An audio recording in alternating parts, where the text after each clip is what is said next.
Welcome to the Government News Brief for Monday, December 5, 2016. In the news, debates on Budget 2017 estimates and expenditure begin in the National Assembly. Tax revenue collection will be carried out fairly, says Business Minister, and government is investing heavily in the education sector to create a more skilled labor force. Stay tuned for these and other stories. Thank you for staying with us. I am Renetta LaFleur, and now for the details.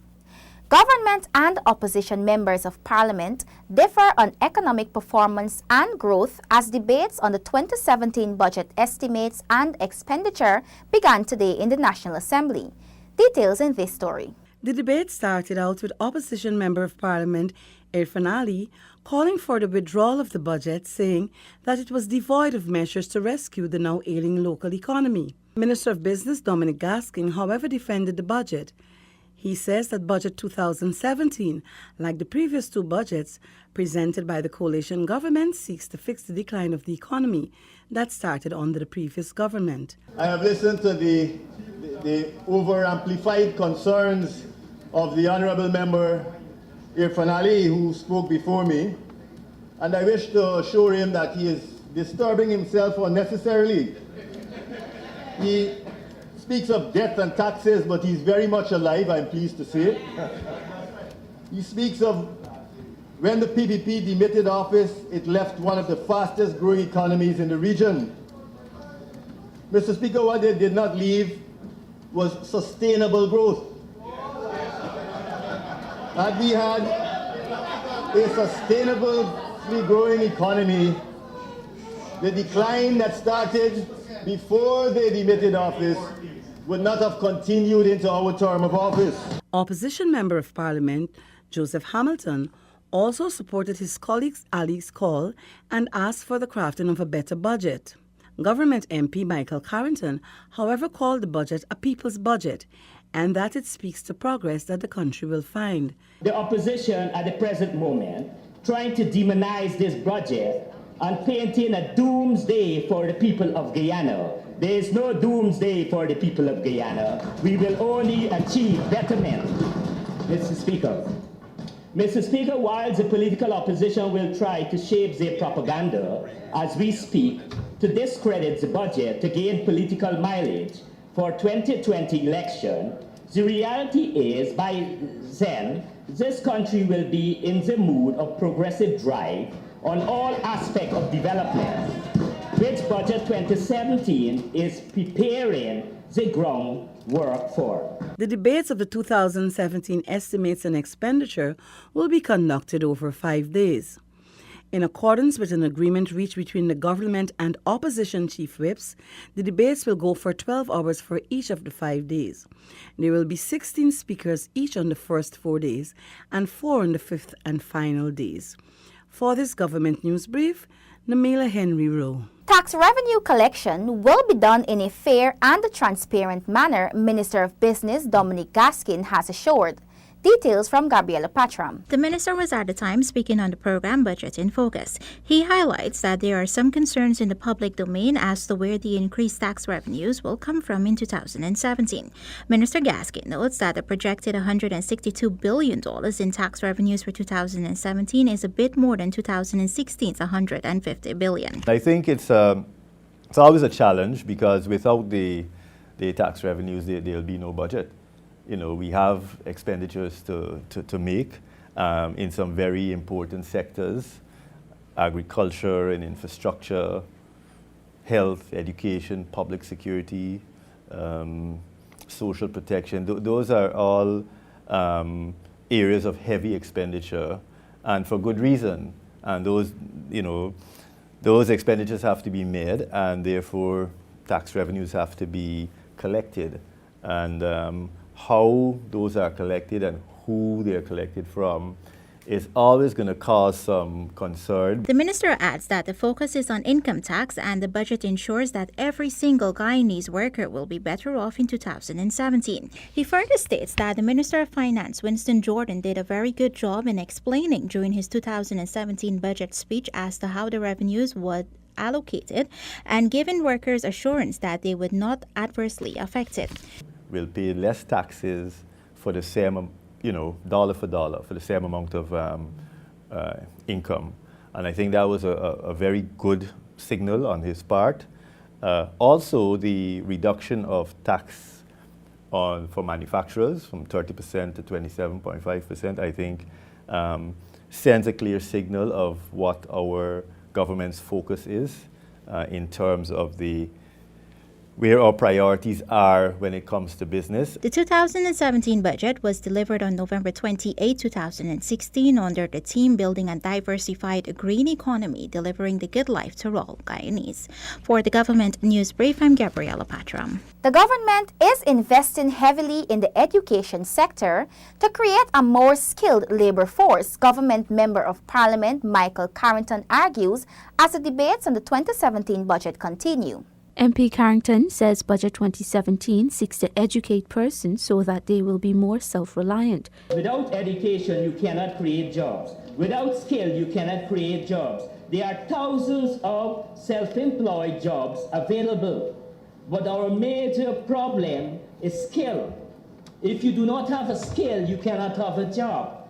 The PPP is complaining that we did not create jobs, but they did not educate the people to get the jobs. Budget 2017 has allocated $43.1 billion, or 17.2% of the $250 billion for the education sector.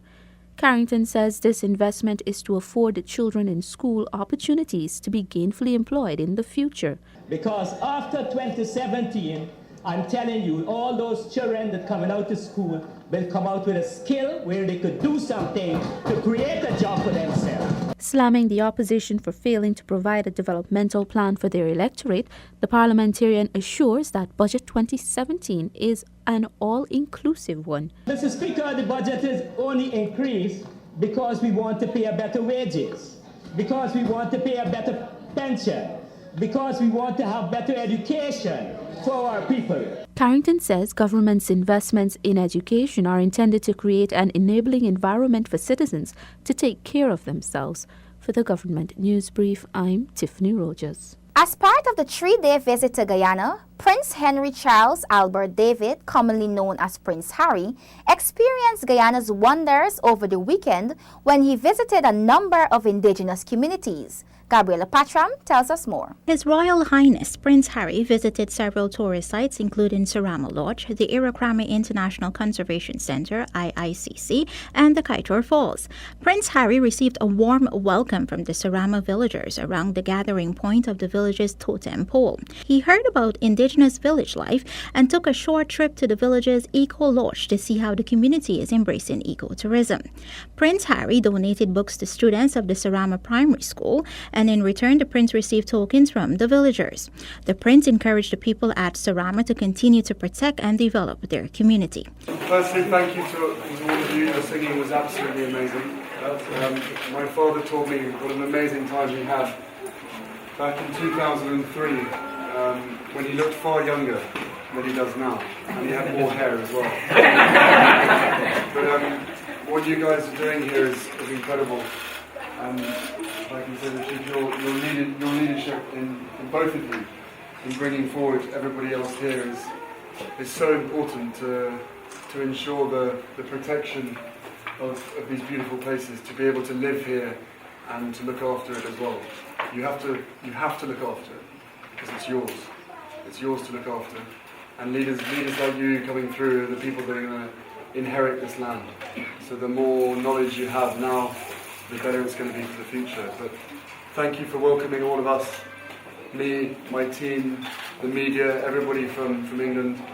These photos will hopefully end up all over the place and will encourage more people to come and lots of tourists to come and visit you all. But thank you so much for all the gifts and the books and everything, so thank you. At Irrakrama, Prince Harry unveiled a plaque in honor of his visit there. The prince also visited the Cayman Pond where he saw Sankar, the famous 12-foot-long plus cayman. A meeting with rangers also took place with the prince to learn about the conservation work carried out at the Irrakrama Reserve. Before arriving at the reserve, Prince Harry made a brief stop at Fairview Village where reading materials were donated to the village's school. Prince Harry then embarked on a short trek through the jungle struggle to reach the Kaieteur Falls with local guides who explain the local flora and fauna of the area. Meanwhile, Minister of Indigenous Peoples Affairs Sidney Allicock said that the Prince's visits to the villages will not only promote Guyana as a tourism destination, but the indigenous people will also be highlighted. Our efforts today, through government, is the idea of bringing Guyana together. And having the Prince here would help us to be able to be recognized as a destination for visiting a place that is so ready for the business of tourism, especially community-based, helping our communities in being able to promote what we have.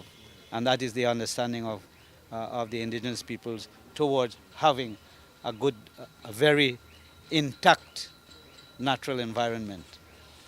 In addition to that, it is an opportunity to showcase what Iwokrama is all about.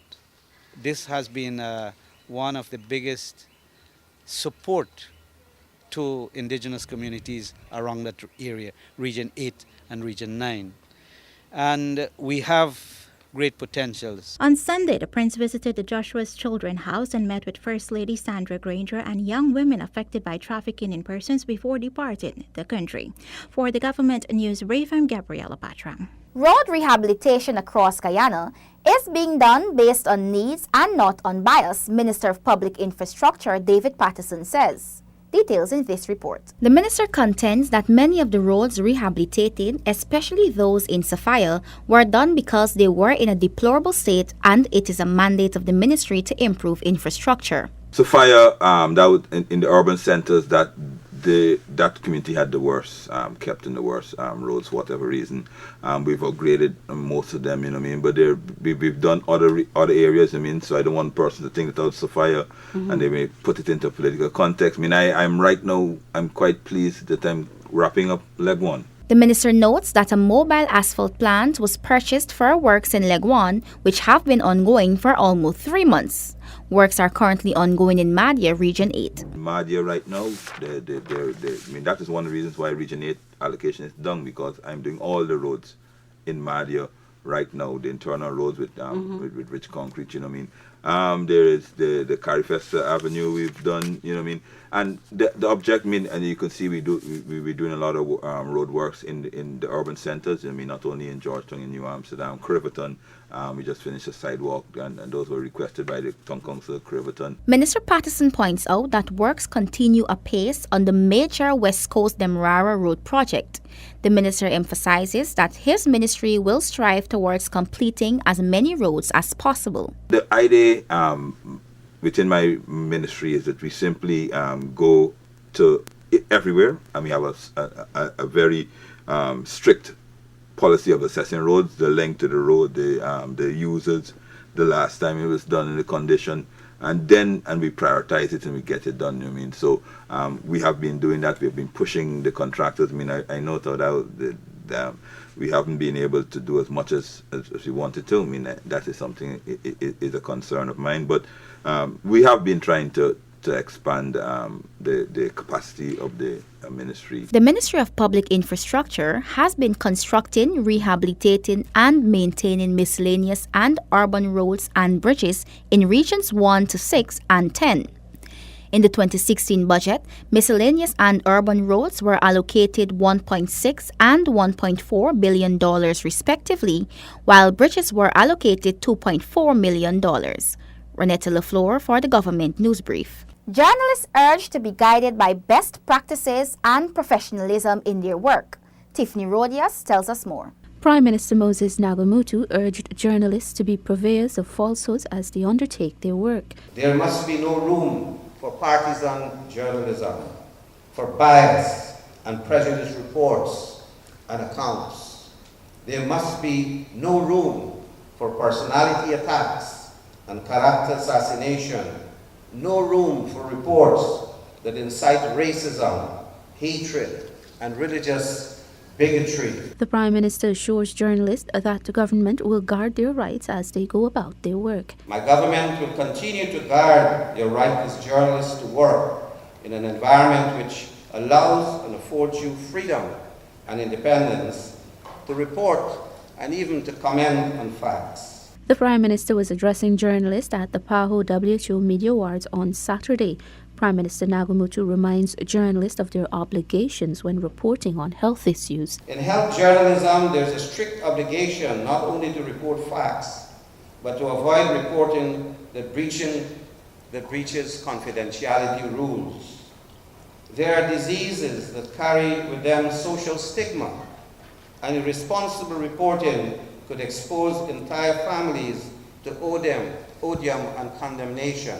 PAHO WHO awards journalists for their reports on various issues in the health sector every year. For the Government News Brief, I'm Tiffany Rogers. We have come to the end of today's edition of the Government News Brief. The details of these and other stories can be found on GNews website. You can also visit and like our Facebook page so you can be informed as the news unfolds. Join us tomorrow for another edition of the Government News Brief. I am Renetta LaFleur. Thank you for watching.